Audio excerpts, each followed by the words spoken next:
Bien, gracias Román, es muy generoso. Como ha dicho, estamos en el Labs, nosotros nos dedicamos más que nada a hacer algo de investigación, de seguridad. Y bueno, las nuevas características de seguridad que se nos ocurren las vamos incorporando en OSIM. Luego explicaré un poquito, pero muy rápido, lo que es OSIM, porque no es el tema de la charla. El tema de la charla, hemos venido a hablar de un sistema de reputación IP que hemos creado. Y bueno, esto puede parecer que igual es un poco de los 90, como se comentaba antes.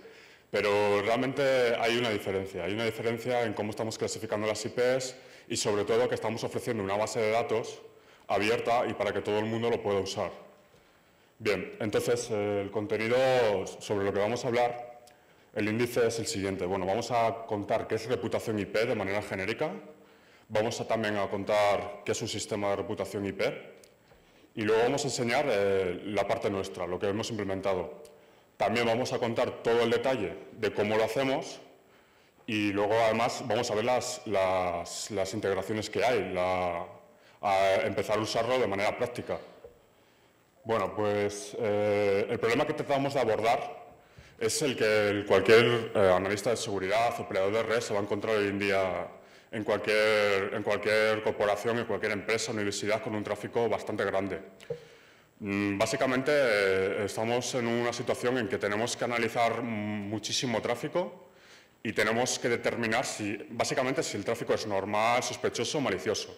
O sea, tenemos que tener un contexto mínimo para empezar a funcionar. Hay un montón de dispositivos de red, hay un montón de dispositivos de seguridad que se pueden usar y entonces lo que nosotros tratamos de proporcionar es un valor asociado a cada comunicación de manera individual, asociado a cada IP, que dé contexto. Entonces, reputación IP la podemos definir como un valor de esta IP es buena o esta IP es mala, basado en el comportamiento previo que hemos observado. Porque ya sabemos un poco la historia de la IP, porque ya lo hemos detectado, lo hemos analizado y lo hemos incorporado en el sistema. Bueno, entonces al final remarco el tema del contexto. Luego con las integraciones se va a ver bastante más claro. Un sistema de reputación IP ya va un poco más allá, ya es no solo decir si la IP es buena o es mala, sino también asociarle a un riesgo, asociarle a otros valores como una fiabilidad, para tratar de decir si en el momento dado esa conexión es realmente lo que estamos viendo o se trata de un falso positivo. Y también, sobre todo, clasificar la actividad de esa IP. Esa IP, pues, bueno, puede estar expandiendo malware o puede estar escaneando o puede estar incluso haciendo las dos cosas en un momento dado. Cualquier sistema de reputación IP tiene que tener unas características básicas de partida.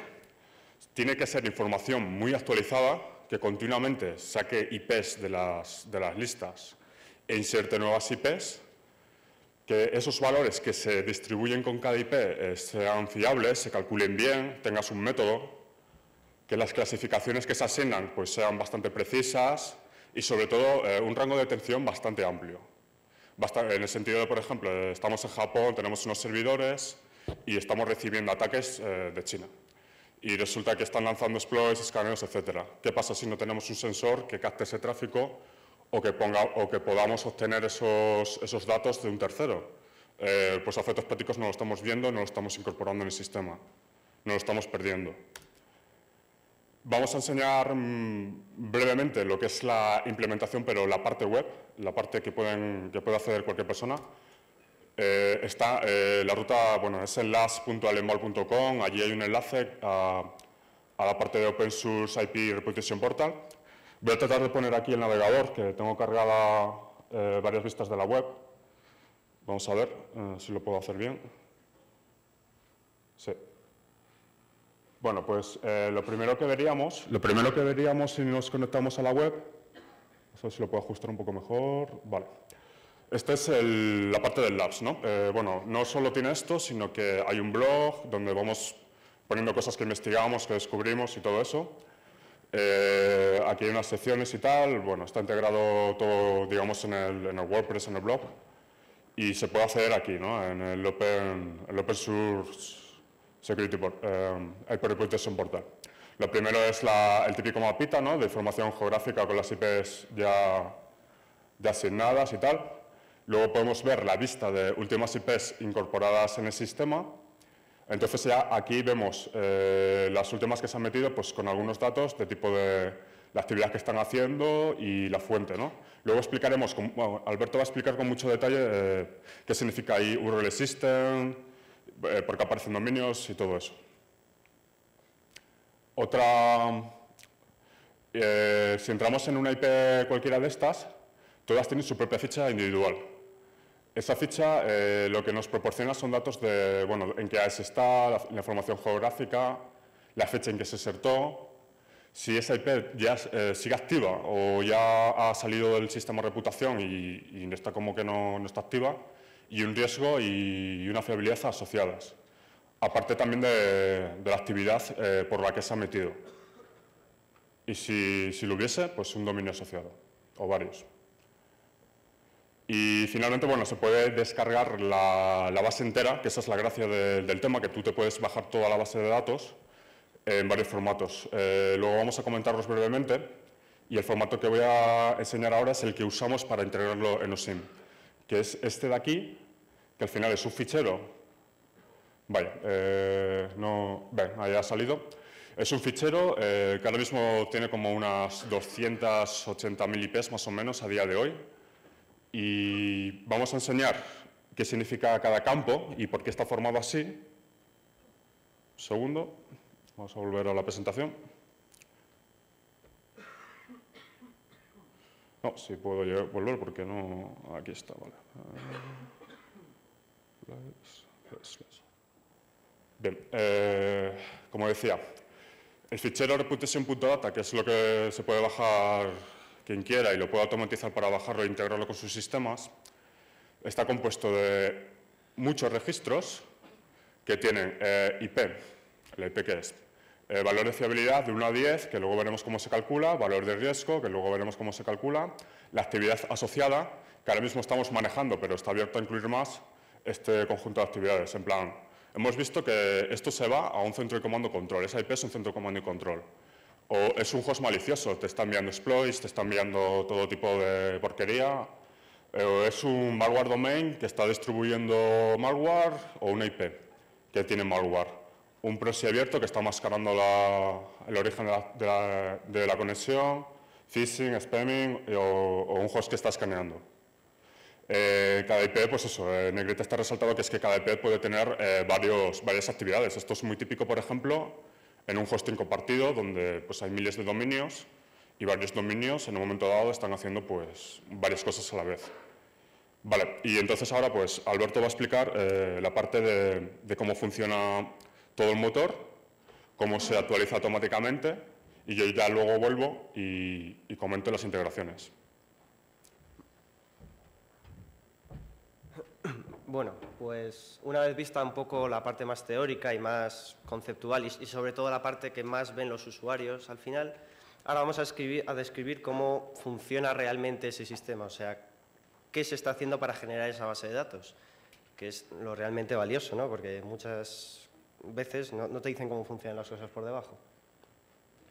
Entonces, bueno, lo vamos a ver en esa serie de puntos, que al final es la arquitectura de todo el sistema. Y en el siguiente punto veremos también cómo se alimenta, ¿vale? Ahora vamos a ver un poco cómo fluye la información por dentro. Entonces, bueno, pues lo más básico que tenemos al final pues son los datos. Luego veremos cuáles son las fuentes de datos que utilizamos, pero tenemos, digámoslo así, una nube de datos de, al final, IPs con dominios, tenemos URLs también y, bueno, tenemos algún dato concreto de por qué esa IP, ese dominio, parece que es malicioso y bueno, que nos define un poco más la actividad que está realizando maliciosa, supuestamente.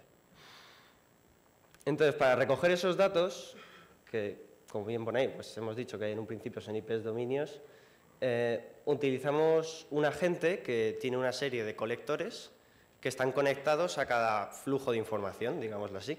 Entonces, el colector de cada flujo coge esos datos, el agente los procesa y digamos que los estandariza en un formato que luego será enviado a un servidor, que será el encargado de recoger esos datos que le envían los diferentes colectores y, bueno, insertarlo en base de datos, hacer los mecanismos que tenga que hacer. Entonces, antes de insertarse en un servidor, en el servidor de reputación, tiene que pasar un prefiltro. Esto no estaba cuando empezamos a diseñar el sistema, pero luego nos vimos forzados a poner un filtro inicial ya de primeras, porque nos pasaba mucho que nos llegaban IPs de rangos de empresas como Google, por ejemplo, o como Akamai, que bueno, son empresas muy importantes que tienen unos rangos de IPs gigantescos y que pues, por algún motivo llega información que está diciendo que ahí hay malware alojado o se está haciendo algo malo.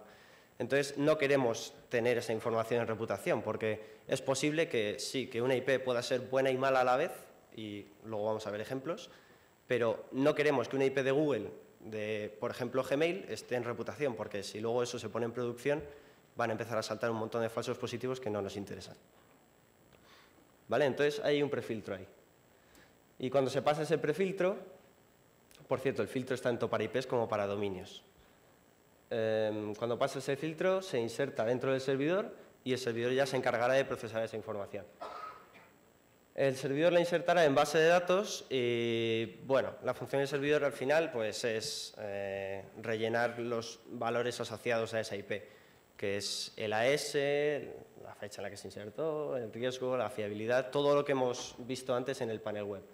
Entonces, luego vamos a ver muy detalladamente qué checks se realizan o qué verificaciones se realizan para fijar un valor de riesgo y de fiabilidad, que es lo realmente importante, ¿no? Y lo que le da valor a la base de datos.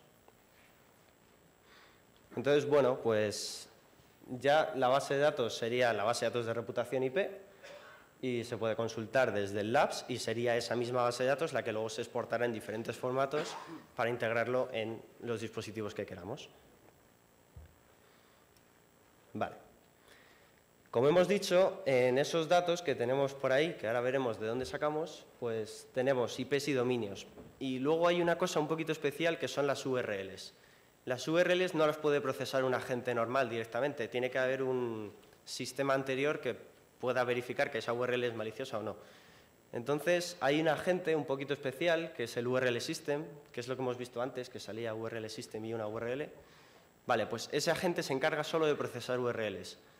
Y lo que hace es, le llega una URL que parece maliciosa, se intenta descargar su contenido y si consigue descargarlo y verificar que realmente el contenido es malicioso, que es dañino, pues entonces directamente lo mandará al servidor. Bueno, pues el URL System tiene un agente a su vez que recoge URLs, ¿vale? Es un subsistema, digámoslo así.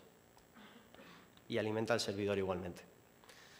¿Vale? Ese es el esquema del sistema de recolección, por decirlo así, de recolección y procesado.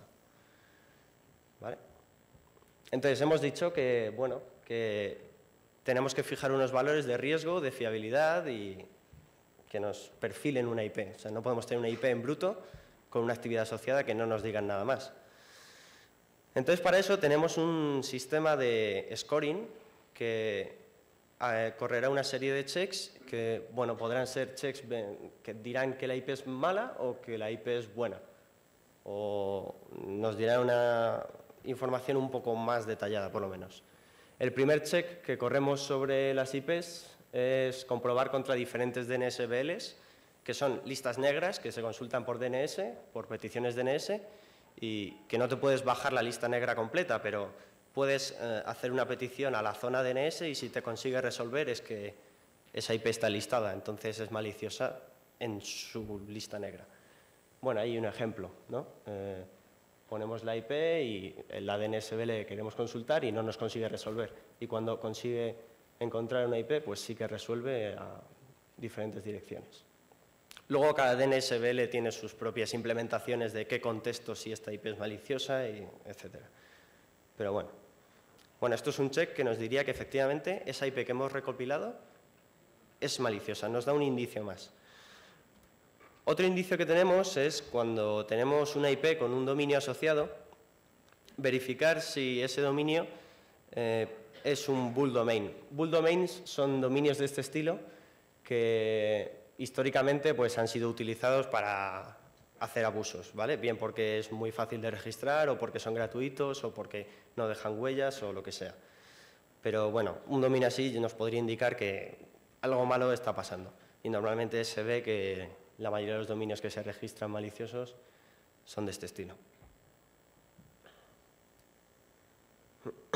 Otro check que tenemos, que es neutral, no es ni bueno ni malo, es comprobar si la IP es dinámica o estática. Esto nos viene bien porque podemos asignar una fiabilidad más alta o más baja. Si es una IP dinámica, es muy probable que cuando la insertemos en la base de datos y pase a producción, si machea esa IP en un evento que supuestamente es malicioso, pues es posible que esa IP, al ser dinámica, ya no sea la que era cuando se insertó en reputación. Entonces, bueno, nuestro sistema para comprobar si una IP es dinámica es hacer una petición reversa DNS y normalmente los ISPs te suelen incluir si es dinámica o estática y, bueno, pues parseando esas respuestas más o menos se puede ver si es dinámica o no. Y, bueno, eso nos daría fiabilidad, no nos daría riesgo. Pero, bueno, es importante también. Los dominios dinámicos, que bueno, todos los conocemos, son para coger una IP dinámica y darle un dominio que sea siempre fijo y siempre dirija a la IP cuando cambie. Y bueno, pues de forma parecida a los bull domains, pues también se han estado usando de ellos porque eran servicios gratuitos en la mayoría de ellos y bueno, era muy fácil de registrar, de automatizar, etc. Entonces, bueno, pues un dominio dinámico nos daría otro indicio de que seguramente sea algo un poco malo. Luego también comprobamos contra Google Safe Browsing que, bueno, te permite bajarse su base de datos y en un formato no legible, o sea, no podemos exportar la base de datos directamente e incrustarla, pero podemos consultarla, ¿vale? Al final es una base de datos SQLite, me parece, que consultas y si encuentra alguna coincidencia, pues es que está listado, ¿vale? Es de URLs y dominios, entonces, bueno, nos da bastante fiabilidad porque la verdad es que es bastante preciso y cuando algo está listado ahí es muy probable que realmente sea malicioso. Tienen una base de datos bastante actualizada y bastante precisa. Bueno, lo que hemos visto hasta aquí serían checks que nos indican que una IP o una IP dominio realmente es malicioso, o sea, realmente debería estar listado y con un riesgo alto. Y luego tenemos un par de checks que nos indicarían que la IP ya podría ser buena o buena a medias. Esto es lo que comentaba antes de una IP buena y mala a la vez. Hemos tenido muchísimos problemas con sitios como Mediafire, Dropbox, sitios de compartición de ficheros que alojaban malware y a la vez eran sitios de compartición de ficheros públicos y no eran maliciosos. Entonces, te llega una URL de Dropbox y es un malware y esa misma IP, ese mismo dominio tiene un montón de URLs así. Pues, ¿qué hacemos? ¿La incluimos en reputación o no? Hombre, pues aloja malware y va a seguir alojando malware, o sea que en parte malo es. Entonces, bueno, pues se incluye con una fiabilidad baja, ¿vale? Porque va a saltar un montón de veces, cada vez que alguien sincronice su Dropbox saltaría. Entonces se incluyen, pero a medias, con una fiabilidad baja. Y bueno, pues lo mismo pasa con Mediafire, sobre todo Dropbox y Mediafire son los que más problemas hemos tenido. RapidShare también suele pasar bastante. Box directamente lo metimos en lista blanca y bueno, con Megablood ya no tenemos ningún problema, claro. Esto nos indicaría que, bueno, que una IP no debería ser demasiado peligrosa. Otro check muy importante que tenemos, que a la vez es uno de esos filtros que veíamos en la inserción de la gente en el servidor, bueno, aquí se perfila aún más, es descargar el top 1.000.000 de páginas visitadas de Alexa y comprobar, en el caso de IP con dominios asociados, si alguno de esos dominios está en el top 1.000.000. Entonces, bueno, es muy difícil que una página dentro del top 1.000.000 visitadas del mundo sea maliciosa. ¿Que puede pasar, como hemos visto hace un momento? Pues puede pasar, pero es muy complicado. Entonces, bueno, podemos ver que los primeros sí los conoce todo el mundo, pero ya los últimos ya no nos jugaríamos el cuello a que no puede tener algo de malware alojado, bueno, no sabemos. Estos dos checks serían de, bueno, vale, la IP es más o menos buena.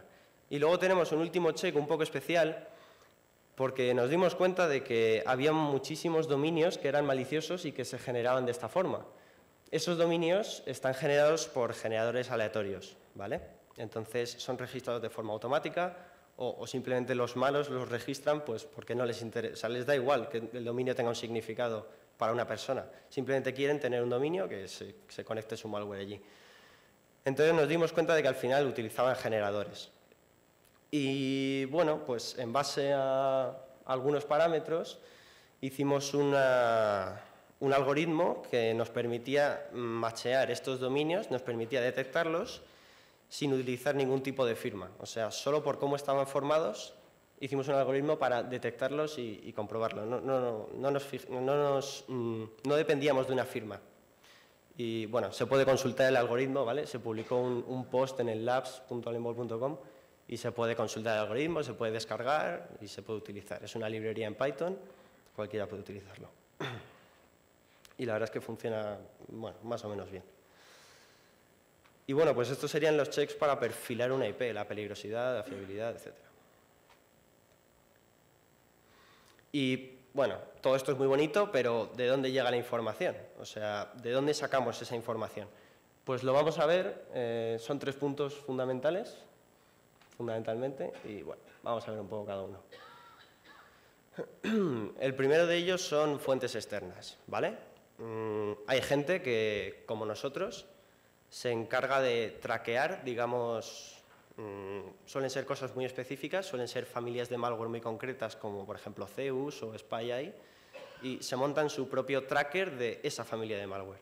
Entonces, bueno, pues permiten ser usados y nosotros los utilizamos. Son de uso libre, cualquiera los puede usar. Entonces, pues utilizamos datos de, pues eso, de trackers de malware de familias específicas, de honeypots que están repartidos por todo el mundo y que, bueno, pues cuando llegan ataques ellos los listan en listas. También las podemos coger y tal. También utilizamos para proxies abiertos y, bueno, scanning hosts y spam trackers, pues lo mismo, un poco todo igual, ¿vale? No es la mayoría, o sea, la mayoría de información que nos llega no es de aquí, es una mínima parte, pero bueno, por ejemplo, para familias muy específicas de cosas nos viene bien. Y luego la mayor fuente de información que tenemos ahora mismo es una subnet que hemos montado, ¿vale? Una subnet al final es una red de ordenadores que son sandbox y que se dedican a ejecutar malware, ver qué pasa y fichar esas conexiones y, bueno, pues todo eso para reputación. Entonces, el funcionamiento es de la siguiente forma. Tenemos las muestras de malware que conseguimos pues, de las URLs que hemos visto antes y también estamos en algún grupo de, bueno, de alguna colaboras enviando malware y recibes malware, ¿vale? Son iniciativas de colaboración de compartición de muestras. Entonces tenemos esas muestras y las incluimos en una cola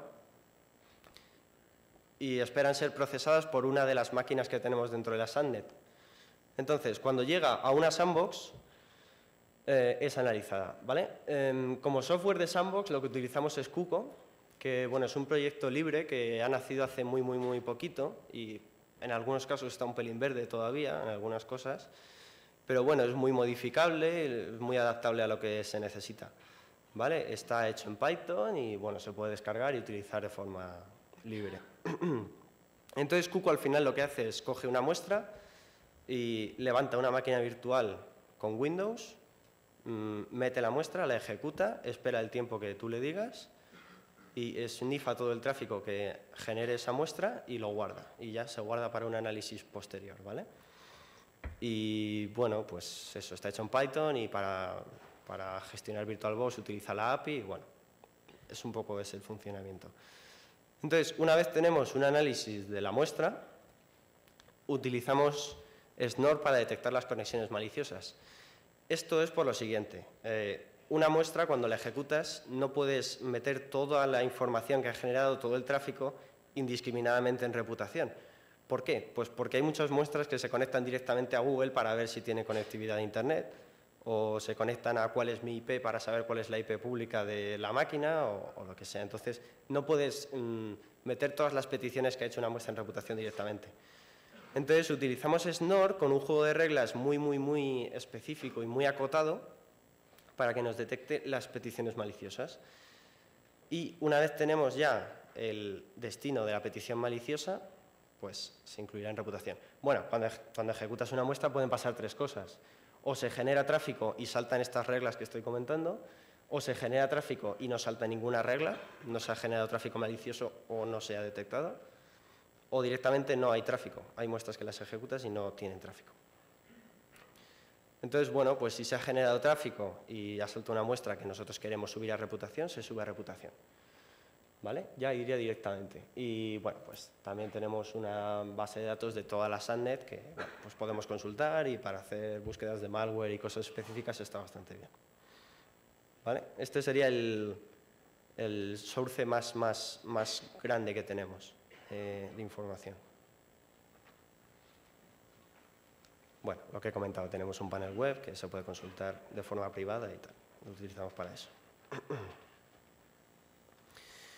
Y luego otra fuente que tenemos, que es un poco nueva, se ha lanzado hace muy poquito y estamos todavía empezando a utilizarla, es el Alienbol OTX, que al final es un sistema en el que cuando un usuario de Alienbol, de OSIM, lo activa en su máquina, en su sensor, pues enviará toda la información de eventos maliciosos que han sucedido en un sensor y cuando lo envías entras dentro de un sistema de colaboración en el que todos los sensores del mundo de OSIM pues, pueden enviar datos y nosotros miramos esos datos y nos ayuda mucho a detectar nuevos ataques y cuando se genere otro ataque en otro sitio pues ya sabemos más o menos cómo defendernos de ello. Por supuesto, toda la información es anónima, se limpian todas las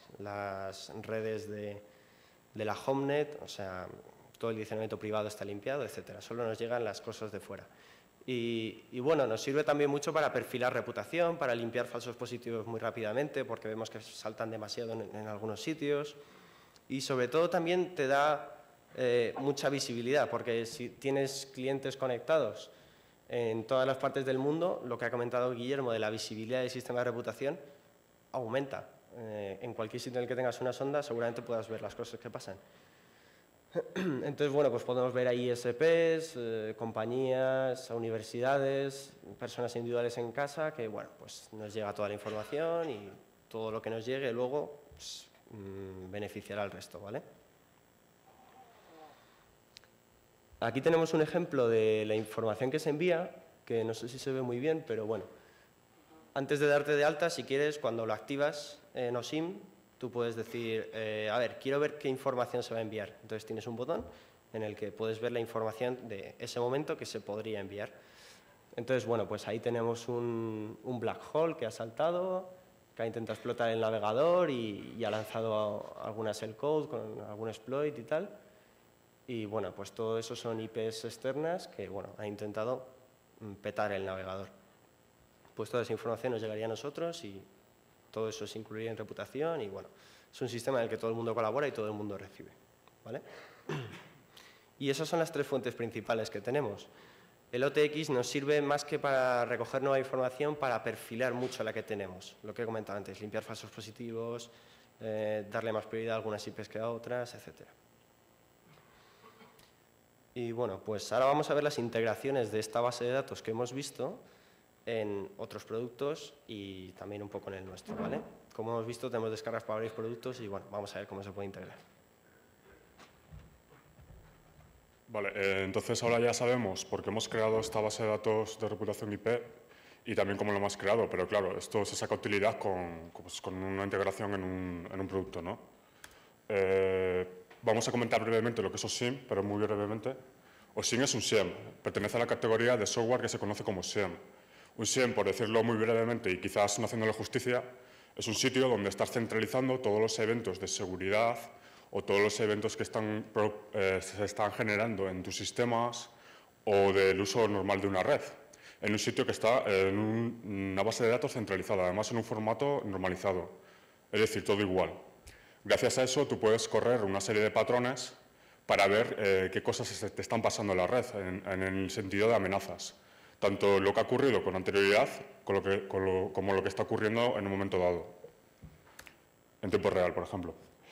OSINT de serie ya integra una serie de herramientas de monitorización de seguridad y de monitorización de redes libres en el propio producto, todo en una caja, por decirlo así. Por ejemplo, en FSENC, para analizar flujos, SNOR, el IDS, o SEC también, pero en ese nivel de host. También distribuimos reglas de merging trees de forma continua, escaneo de unidades open bus, etc. Así, pues hasta 20-25 productos de software libre. Además de eso, para recolectar los máximos datos posibles, hay un sistema de plugins que se basan en expresiones regulares, y esto es debido porque bueno, cada dispositivo que tenemos en una red, sea un router, sea un firewall, sea un balanceador de carga, suelen generar un log que cada uno es de su padre y su madre. O sea, los fabricantes no se ponen de acuerdo, no usan un protocolo, un estándar común, y al final lo que pasa es que tienes muchos logs, mucho texto que continuamente está creciendo y en el que tienes que parsear, tienes que identificar en base a una expresión regular pues cuál es el origen, cuál es el destino, cuál es la IP de origen, etcétera. Bueno, entonces la arquitectura base de OSINT se basa en, tenemos una nube de datos, como ya he dicho, conformada con datos de seguridad, datos de uso de red, de sistemas, etcétera. Los sensores leen continuamente de ahí, mirando a ver si hay nueva información, los parsean y parsearlo pues es que normaliza la información y lo envía a un servidor. Ese servidor ya va a empezar a procesarlo. Corriendo en paralelo el procesor, corriendo en paralelo al servidor está el motor de correlación. El motor de correlación lo que está haciendo es buscar patrones continuamente.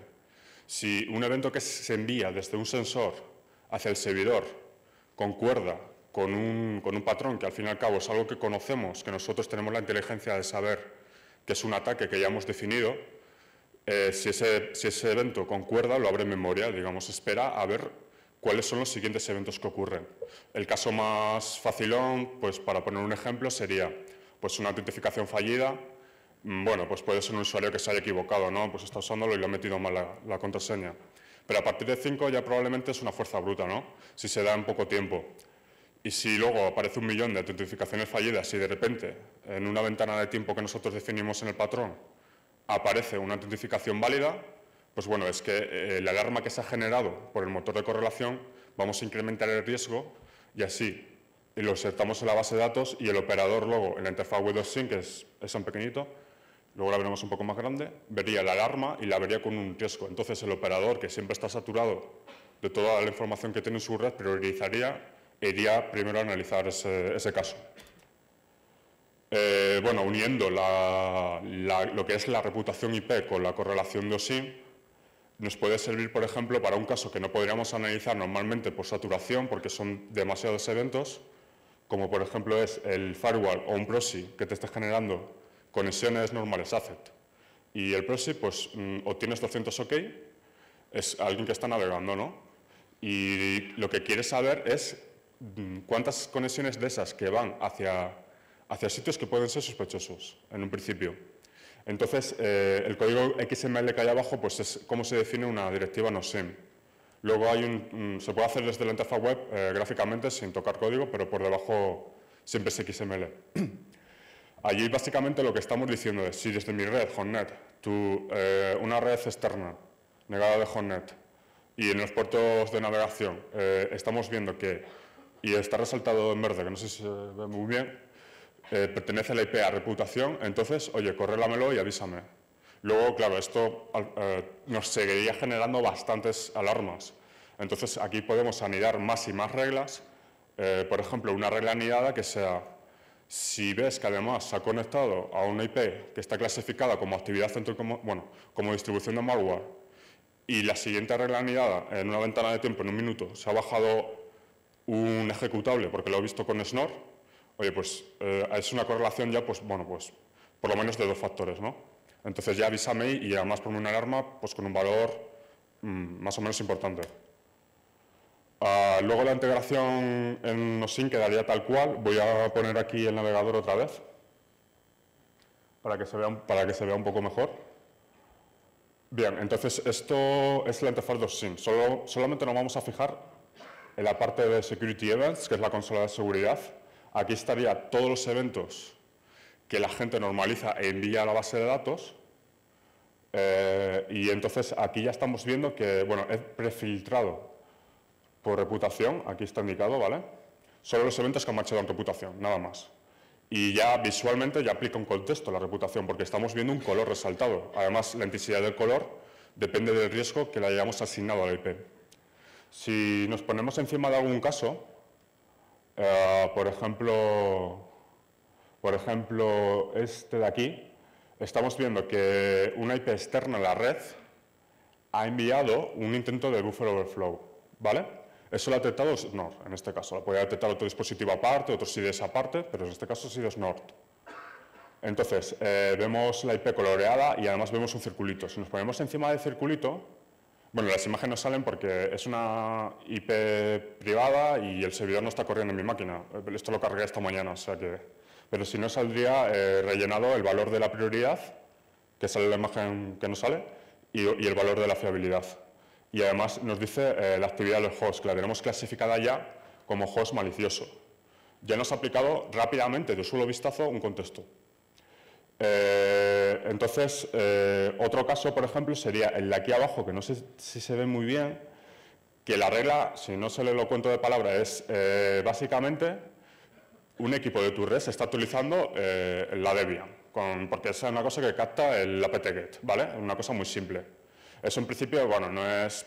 Puede ir contra la política de seguridad de tu empresa, pero en principio no es algo importante. Además es que hemos visto que resalta la IP. La IP es una IP española que además se da casualidad de que es la Universidad Politécnica de Madrid y esto está clasificada como un nodo de Tor, un proxy abierto. Bueno, pues en este caso hemos visto, ya el operador ha verificado que no es un evento especialmente importante de seguridad, pero lo importante de todo es que lo ha verificado muy rápidamente. Ha tenido el contexto ya disponible y en vez de irse a Google, investigarlo, no sé qué, llegar a una conclusión, lo tiene ya en 2 segundos. Bien, entonces vuelvo a la presentación. Vamos a ver. Un segundo. Me lío con el puntero. Vale. Pues ya hemos visto un poco cómo funciona la correlación y además cómo podemos aprovechar la base de datos de reputación para mejorar la correlación. Otras integraciones que ya estamos ofreciendo desde la página web es el formato ya preparado para el preprocesador de reputación de Snort, que es un preprocesador que se ha distribuido muy recientemente, está en fase beta todavía y lo que admite son listas negras y listas blancas. Y bueno, analiza continuamente tráfico y si machea algo, pues te lo comunica. También está para IP tables, el firewall, en modo alerts únicamente, solo loga. Si alguien lo quiere convertir a drop es muy sencillo, solo es cambiar una palabra en la base de datos. Luego está el Proxy Cache Squid y también el formato Host Deny para Unis. Y bueno, otras integraciones que pueden venir es, por ejemplo, es el scripts que hagamos nosotros o quien quiera para configurar automáticamente pues, routers, etcétera, de tal manera que se conecte el router, que configure que se baje la base de datos continuamente y además lo active, por ejemplo, pues, no sé, en un router ACL, si el router lo permite, claro. Luego también guías de configuración, hay algunos firewalls comerciales que te permiten definir de dónde te vas a bajar la base de datos de reputación. Pues lo podríamos poner una guía para que la gente sepa configurarlo. Y también, por ejemplo, NFSend, que es un analizador de flujos de tráfico de red, pues es muy sencillo hacer un plugin para en el propio sistema de alertas de NFSend, cuando un flujo machea con reputación en origen o en destino, lo puedes usar para generar una alerta. Bueno, y llegados a este punto, pues solo queda hablar un poco de qué sería el futuro de la reputación IP, así en general. Una quizás limitación que existe hoy en día es que se distribuyen listas. Entonces, claro, las listas tú estás dando un valor en un momento dado y hasta que no se vuelva a actualizar no estás dando el valor otra vez recalculado, aunque tú el sistema te lo vaya recalculando más o menos periódicamente. Además, tienes que tener en cuenta que alguien se puede bajar una lista y aunque tú lo distribuyas cada 5 minutos, en su sistema puede que no se actualice hasta cada hora, cada día o cada mes. Con lo cual, el primer momento en que se actualiza, más o menos la fiabilidad es alta, pero con el tiempo va decreciendo esa fiabilidad. Entonces, lo ideal sería que a través de una API tú pudieras hacer una consulta de esta IP en este tiempo, en esta ventana de tiempo, calcúlame el riesgo que tiene, la fiabilidad que tiene, etcétera. Por ejemplo, desde que tú has visto que has tenido un incidente en tu red hasta el momento actual. Eso es para conseguir precisión en lo que está sucediendo. Tiene también sus inconvenientes, pero bueno, es una evolución que yo creo que deberá ocurrir. Y luego está el tema, de la predicción de las IPs.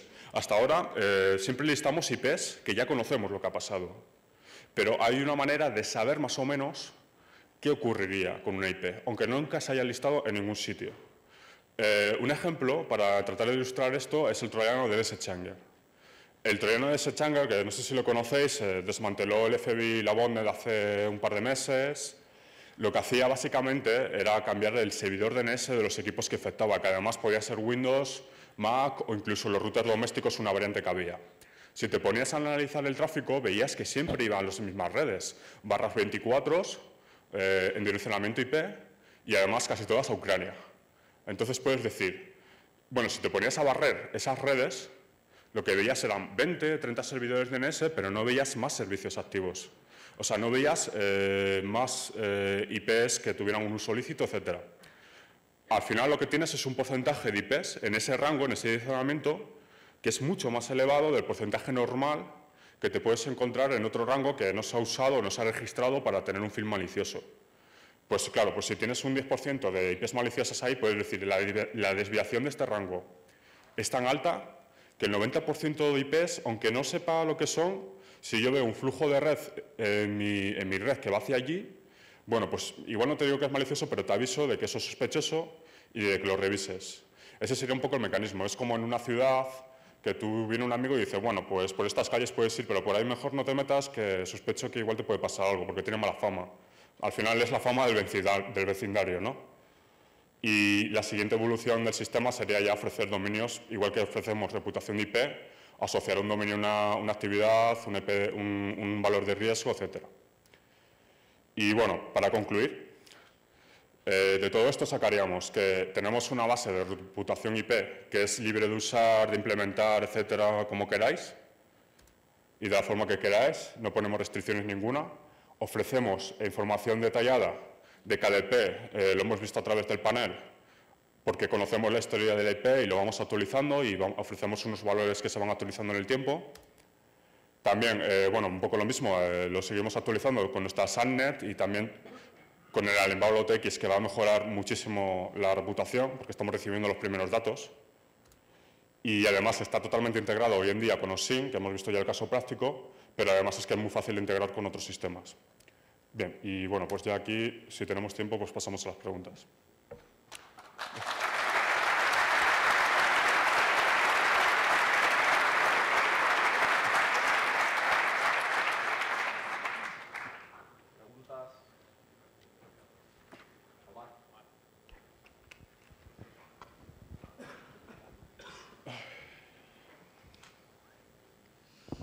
Gracias por la charla. ¿Para sitios comprometidos tenéis algo pensado? O sea, sitios que son realmente Goodward, pero que ha sido comprometido pues, por algún motivo y va a lanzar alguna alerta o cosas similares. Sí, quieres decir sitios legítimos que en un momento dado han sido comprometidos, ¿verdad? Sí, eso, claro, eso es a dónde vamos con la fiabilidad de, digamos, de la IP. El problema de la IP, claro, es que un mismo sitio, una IP, puede tener miles de dominios. Y entonces, muchas veces, ante la duda, descartamos. En el caso de un sitio que tuviera un dominio que fuera comprometido, estamos descartando bastante, porque si, por ejemplo, se está en 1 millón de Alexa, es un sitio más o menos famoso, le vamos a tirar ahora mismo sí o sí, para no arriesgarnos a tener un falso positivo. Más adelante, estoy pensando, pero por el momento, básicamente sería, si vemos el sitio que se ha metido, que se ha detectado como comprometido, lo podemos poner, pero como es un sitio legítimo, seguramente eso que lo ha comprometido va a ser limpiado en bastante poco tiempo, ¿no? Entonces, la gracia de esto sería meterlo, pero poner un tipo de expiración muy pequeño a esa IP como la reputación. En cuanto veamos que ya no está la amenaza, quitarlo. Porque es que lo que nos preocupa con esto es que si metemos un sitio legítimo y lo ponemos en reputación, como mucha gente empieza a meter estas listas que nosotros distribuimos como drops, pues muchas conexiones lícitas a ese sitio cuando ya esté limpio no, se van a bloquear, ¿no? Y es un poco pues malo para los administradores del sitio, sobre todo. Bueno, no sé si te he respondido del todo bien, pero más o menos bien, ¿no? Miguel. Omar, delante de ti. Levanta la mano, Miguel. Hola, gracias por la charla, ha sido muy interesante. Mi problema es cómo correláis los datos. El problema con las IPs, lo acabas de decir tú ahora, es cuando se sirven más de un dominio desde esa misma IP, ¿no? Estaba pensando un poco en la problemática de las listas de blacklisting de spam, por ejemplo. Es muy fácil entrar en una lista, pero es muy difícil salir. ¿Cómo gestionáis esto? Y corrígeme si me equivoco, pero en el formato de log que habéis indicado, no se vincula en ningún momento a la IP con un dominio. Sí, te explico. Realmente sí están vinculadas. Bueno, si quieres, lo vamos. Hola, vale. Realmente la lista de reputación es una lista de reputación IP. Entonces, la base de datos que exportamos nos limitamos a eso, ¿vale? Si se consulta el panel se pueden ver los dominios asociados, ¿vale? Cuando corremos los checks de fiabilidad, tenemos, antes de correr los checks, pillamos todos los dominios que podamos asociar a esa IP, porque eso nos ayuda luego a generar checks mejores. Entonces, esos dominios se guardan también y se pueden consultar en el panel web, ¿vale? Entonces, tenemos los dominios, pero no se exportan en la base de datos. Entonces, bueno, la pregunta era... Básicamente. ¿Cómo resuelve ese problema de una IP y muchos dominios? Porque... vale, sí. Pues, bueno, uno de los checks también es si una IP tiene... Es que básicamente eso viene marcado un poco por la fiabilidad. O sea, al final no estamos tratando de decir sí o no, sino, bueno, esto tiene estas actividades que se han detectado y tenemos una fiabilidad. Entonces, como la gracia está en que lo correles con otra cosa que estás viendo, más o menos tú puedes decidir. Esto está en evolución, será más preciso, pero claro, es muy peligroso, sobre todo las listas de spam y lo que tú decías, que te meten y no te quitan nunca y encima algunas hasta te intentan cobrar para quitarte. Pero el caso de los dominios, o sea, de una IP que tiene múltiples dominios en un hosting compartido sí que es el caso extremo que tenemos para perfilarlo. Así que, bueno, más que nada, el valor de la fiabilidad. Al final el caso es un poco parecido a lo de Dropbox que he comentado antes, que Dropbox es un sitio legítimo y todo el mundo lo usa, pero es que también aloja un montón de malware. Entonces, pues un dominio compartido es igual. Vas a tener sitios lícitos y sitios que... Luego, si distribuimos una lista, o sea, si hacemos lo mismo con dominios, será mucho más sencillo, porque ya iremos directamente a la URL que ha macheado y ya pues nos quitamos el problema. O sea, que proporcionáis mecanismos para salir de esa lista. Claro, al salir de esta lista tenemos que quizás poner en la propia web un mecanismo claro, o sea, eso lo vamos a hacer, pero más que nada ahora mismo cuando nos damos cuenta que hay algo que no debería estar lo quitamos nosotros y si alguien ve algo que no está, que nos contacte que inmediatamente lo quitamos, pero lo pondremos bien claro en la web para que... Y luego aparte también automáticamente cuando no detectamos, depende de la actividad, pero si no detectamos en un tiempo actividades maliciosas en una IP, pues... la sacamos, porque sí, no tiene sentido. Tiene un tiempo de expiración, o sea, no se guarda, ni mucho menos. Se guarda su histórico, pero ya no está en reputación. Vale, más de lo mismo, solo una cosita más. El prefiltro que tenéis cuando queréis insertar una nueva IP en el sistema, es, ¿qué funciona? ¿Con listas blancas, listas negras? ¿Es algo propietario? Bueno, el prefiltro, te refieres al que había entre la gente y el servidor, ¿no? Efectivamente. Pues ese filtro al final se compone por... nosotros nos fiamos de Alexa, ¿vale? Pero no nos fiamos del todo. Entonces, cogemos el primer medio millón y si está dentro de ahí, el dominio que se está intentando insertar, entonces ahí no se inserta, ¿vale? Eso es el primer filtro cuando viene una IP con un dominio asociado. Y luego aparte también, pues tenemos listas blancas de IPs ya directamente, bueno, de rangos de IPs que al final pues son empresas tipo Google, tipo Akamai. Y luego también las CRLs las metemos todas en lista blanca porque hay mogollón de muestras que se conectan a la CRL para verificar binarios firmados o lo que sea. Pues todo ese tipo de cosas al final, cuando vemos que se están insertando más de lo que se debería, al final lo metemos en lista blanca y ya está, porque es que no queremos que esté ahí.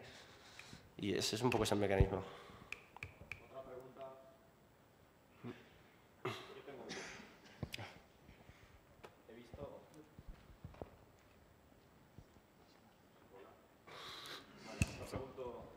visto que estabais tirando de Alexa para ver los sitios, los top 10 de Alexa que pueden, por ejemplo, ser sitios que tienen reputación fiable. ¿Me estáis incentivando entonces a que ataque del 20 al 60 para que infecte esas máquinas y vuestro filtro haga bypass? Estaría muy bien que hicieras eso, solo para meternos una IP en reputación, o sea, sería... Pero lo que pasa es que, hombre, pensamos que... Primero, no nos fiamos de todo, eso ya lo hemos dicho. Es un condicionador para perfilar la IP. Pero pensamos que si un dominio está en Alexa y además cuanto más arriba esté, más administradores o más gente estará encima de ello para que cuando haya una amenaza, lo más rápido posible se vaya de ahí. Hombre, lo ideal de la reputación IP es que fuera, en cuanto esté lo meto y cuando se quite, fuera. Lo que pasa es que, claro, la automatización tiene sus límites y por el momento hasta ahí no llegamos. Y además puede generar más falsos positivos por lo que la gente tarda en actualizar que por otra cosa y es peor.